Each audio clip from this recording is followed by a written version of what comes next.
Namo Sang Hyang Adi Budaya, Namo Buddhaya. Baiklah, hari ini kita berjumpa lagi bersama Teacher Cincing dalam pelajaran agama Buddha untuk kelas 1 SD. Bagaimana kabar anak-anak teacher semuanya? Teacher berharap kalian semua dalam keadaan yang sehat, baik, bahagia, dan selalu bersemangat belajar. Baiklah, hari ini kita belum akan masuk ke materi selanjutnya, tapi kita hari ini akan review. Review itu apa? Review itu adalah mengulang kembali apa yang pernah kita pelajari. Karena sebentar lagi dalam minggu depan kita akan menjalani ujian, namanya ujian mid semester, ujian tengah semester. Untuk itu, kalian harus sudah mempersiapkan diri. Caranya bagaimana? Kalian ulang-ulang kembali pelajaran yang pernah teacher sampaikan. Boleh buka buku cetaknya, dibaca kembali, atau boleh juga menonton kembali video yang pernah teacher berikan. Nah, apa saja yang sudah kita pelajari dalam pelajaran pendidikan agama Buddha ini? Nah, kita sudah mempelajari cara memberikan hormat dan salam ya. Memberikan hormat kepada guru, kepada teman, kepada bante ya. Itu caranya berbeda. Bagaimana caranya? Nah, kalau kita berjumpa dengan orang yang lebih tua, dengan guru misalnya, kita boleh mengucapkan good morning, namo buddhaya, seperti itu. Tapi kalau dengan teman, kita boleh sambil melambai, hai Adi misalnya, hai Ana, apa kabar? Nah, seperti itu. Boleh juga saat bertemu dengan orang, kita bersalaman, berjabat tangan. Tapi ingat, sekarang kita dilarang atau tidak dianjurkan untuk melakukan jabat tangan ini seperti ini, bersalaman begini, tidak dianjurkan. Karena apa? Karena bersalaman tidak higienis, artinya tidak bersih. Kita bisa saja tertular penyakit dari orang yang kita salami, walaupun itu teman akrab kita. Kita tidak tahu, bisa jadi dia baru saja batuk, seperti itu kan. Nah, lalu dia ketemu dengan kita, dia bersalaman dengan kita. Nah, otomatis kuman dia saat dia batuk itu sudah pindah ke tangannya, lalu ketika dia pegang tangan kita, tentu saja kumannya atau bakteri ataupun virusnya berpindah ke tangan kita. Nah, maka itulah dari dulu di sekolah kita, di Sekolah Nasional Plus Manjusri, tidak pernah ada murid ke guru yang bersalaman ya. Mungkin kalian bisa lihat teman-teman yang dari sekolah lain ketika bertemu dengan teachernya, dia bersalaman, bahkan mungkin cium tangan seperti itu. Tapi di Sekolah Manjusri itu tidak pernah dilakukan. Kenapa? Karena bersalaman itu meningkatkan resiko tertularnya berbagai macam penyakit. Tidak hanya penyakit virus corona, mungkin ada penyakit-penyakit lainnya yang belum kita ketahui, itu bisa saja tertular ketika kita berjabat tangan. Nah, kalau ditanya sama teacher, artinya kita nggak boleh berjabat tangan dong teacher. Untuk saat ini tidak boleh. Nah, untuk kedepannya mungkin boleh, tapi tentu saja setelah habis menyentuh tangan temannya, kita harus segera cuci tangan, seperti itu. Tapi saat ini belum boleh ya. Mungkin nanti ketika vaksin virus COVID-19 telah keluar, kita semua sudah divaksinasi. Nah, mungkin kita akan lebih bebas ya, akan sedikit lebih bebas. Artinya apa? Artinya kita boleh bertemu teman, boleh berjabat tangan, bicara agak dekat, seperti itu kalau kita sudah divaksinasi. Nah, tapi tetap saja teacher tidak menganjurkan, karena dari dulu sebelum ada pandemi virus COVID-19 ini, di Sekolah Manjusri juga tidak pernah dianjurkan untuk melakukan jabat tangan ya. Bersalaman itu tidak dianjurkan ya, karena kita tidak tahu, teacher sendiri juga tidak tahu, misalnya teacher baru saja pegang sesuatu yang teacher tidak sadar, tiba-tiba ada murid teacher yang datang lalu teacher bersalaman. Nah, nanti siapa tahu bakteri yang ada di tangan teacher berpindah ke murid-muridnya. Nah, untuk itu teacher tidak mau. Makanya kalian juga tetap harus menjaga diri. Akan lebih aman jika kita menyapa, memberikan salam dengan beranjali. Atau dengan teman kita bisa melambaikan tangan. Saat beranjali, apa yang kita ucapkan? Kita mengucapkan Namo Buddhaya, boleh. Good morning juga boleh. Selamat pagi, selamat siang. Nah, seperti itu ya. Atau dalam bahasa Mandarin, dalam bahasa Tionghoa kita juga boleh mengucapkan Namo Amitofo. Atau boleh juga Swatihotu. Swatihotu artinya semoga Anda berbahagia. Nah, nanti temannya juga akan menjawab Swatihotu. Nah, artinya kita saling mendoakan agar kita bahagia. Selanjutnya kita juga sudah mempelajari cara memberikan hormat kepada Buddha. Nah, bagaimana seorang umat Buddha memberikan hormat kepada Buddha? Yaitu ketika melihat patung Buddha atau Buddha Rupang di altar. Nah, kita memberikan hormat dengan beranjali lalu bernamaskara. Nah, di tugas-tugas sebelumnya teacher pernah memberikan tugas untuk memvideokan cara bernamaskara. Nah, begini cara bernamaskara di gambar samping ini ya. Tapi tentunya ada yang tidak mengirimkan tugasnya kepada teacher. Nah, teacher berharap kalian yang merasa belum mengirimkan tugas-tugasnya kepada teacher segera dikirimkan tugasnya, karena kita akan menjalani yang namanya ujian mid semester. Nah, itu bernamaskara adalah salah satu cara untuk menghormati Buddha. Tapi Buddha mengatakan bahwa cara terbaik menghormati Buddha adalah dengan menjadi anak yang baik. Nah, selanjutnya selain kita menghormat kepada Buddha, kita juga harus menghormati orang yang lebih tua. Orang tua kita, paman, bibi, nenek, pokoknya orang yang lebih tua dari kita. Caranya bagaimana? Selain dengan memberikan salam seperti tadi yang teacher sampaikan, kita juga ketika ingin keluar rumah kita berpamitan.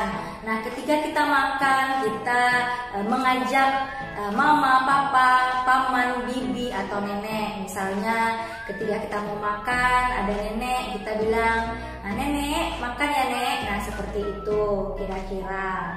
Ya, selanjutnya juga kita harus menghormati orang-orang yang ada di sekolah, yaitu siapa? Tentu saja para guru ya, para teacher, juga ada penjaga sekolah, ada petugas kebersihan di sekolah. Nah, semua itu harus kita hormati juga. Nah, kalau dengan para penjaga sekolah, petugas kebersihan sekolah, kita menghormatinya dengan cara menyapa mereka ketika kita berjumpa. Untuk dengan guru, dengan teacher, bagaimana cara yang paling baik untuk menghormati para guru? Nah, adalah dengan cara mendengarkan nasihat mereka. Ketika teacher mengajarkan, kita dengarkan baik-baik. Itulah cara terbaik untuk menghormati mereka.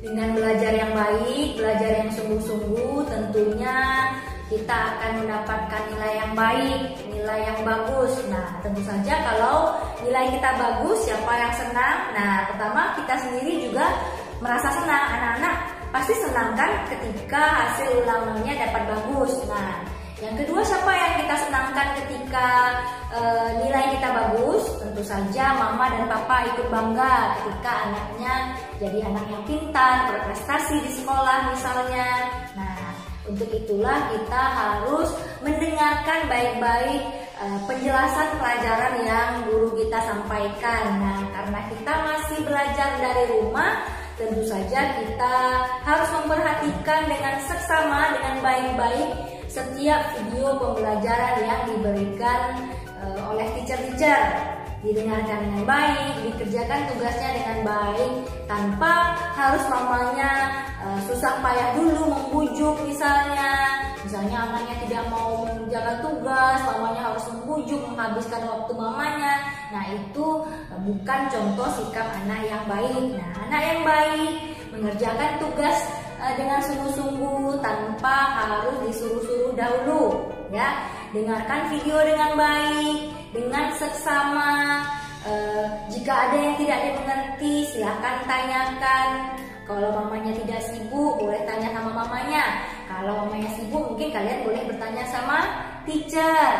Nah, sehingga kalian bisa mengerjakan tugasnya dengan baik. Nah, kalau tugasnya sudah dikerjakan dengan baik, siapa yang paling beruntung?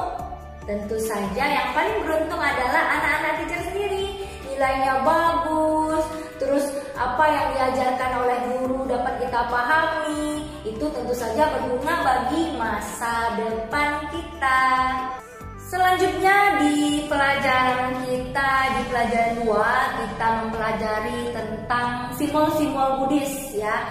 Simbol-simbol Buddhis yang sudah teacher berikan atau yang ada di buku. Ada citra Buddha atau patung Buddha, itu berguna untuk kita mengenang Buddha, mengenang jasa-jasa Buddha.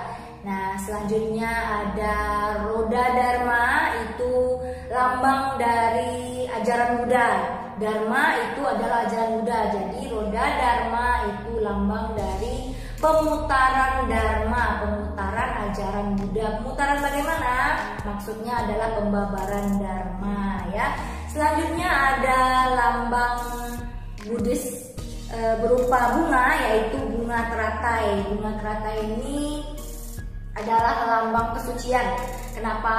Karena teratai itu tumbuh di lumpur yang kotor, namun bunga dan daunnya sedikit pun tidak ternoda oleh lumpur.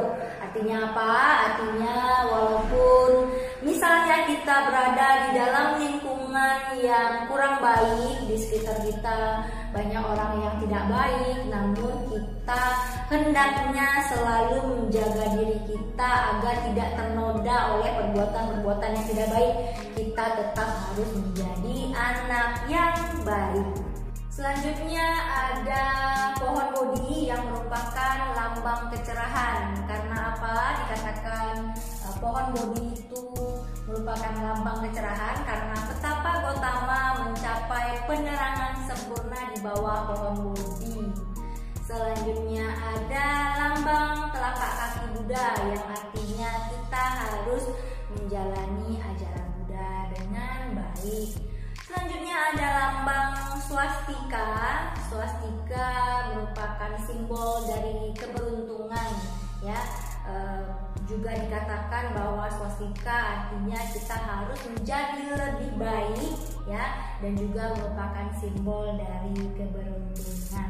Nah, selanjutnya lambang Buddhis yang lain adalah bendera Buddhis. Nah, kemarin di pertemuan sebelumnya teacher sudah memberikan video tentang lagu bendera Buddhis kita. Warna-warni bendera Buddhis kita, bagai pelangi hiasi angkasa.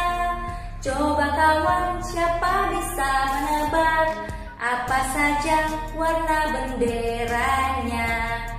Aku tahu warna benderanya, cobalah coba ku tebak.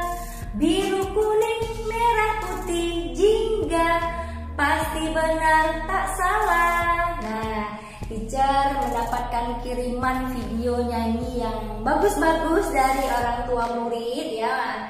Orang tua dari anak-anak sekalian sudah mengirimkan video kalian menyanyikan lagu, tapi ada juga yang tidak mengirimkan. Nah, teacher berharap bagi yang belum mengirimkan dicoba, ya. Mungkin tidak langsung bisa, tidak begitu pandai menyanyi, tidak apa-apa, tapi yang penting berusaha untuk mengenal bendera Buddhis lewat lagu, ya. Bendera Buddhis ada biru, kuning, merah, putih, dan jingga. Nah, biru artinya bakti, kuning artinya bijaksana, merah artinya cinta kasih, putih berarti suci, dan jingga atau orange artinya semangat. Ya, itulah lambang-lambang dari lambang Buddhis yang mungkin pada kesempatan hari ini, ya, di kelas 1 ini kalian baru mempelajari segini. Nah, sebenarnya banyak lagi lambang-lambang Buddhis yang lainnya yang mungkin di kelas-kelas selanjutnya mungkin nanti kalian akan mempelajarinya secara tidak langsung. Oke, baiklah, jangan lupa kita akan segera menghadapi yang namanya ujian mid semester. Untuk itu dari sekarang harus mulai belajar yang baik, dipelajari semua video-video yang pernah teacher berikan atau buka bukunya kembali. Kita materi ujian mid semester pelajaran agama Buddha adalah bab 1 dan bab 2, atau pelajaran 1 dan pelajaran 2. Pelajaran 1 tentang hormat dan salam, pelajaran 2 tentang simbol Buddhis. Nah, hanya 2 bab itu saja untuk ujian mid semester kita. Baiklah, terima kasih atas perhatiannya. Namo Sang Hyang Budaya, Namo Buddhaya.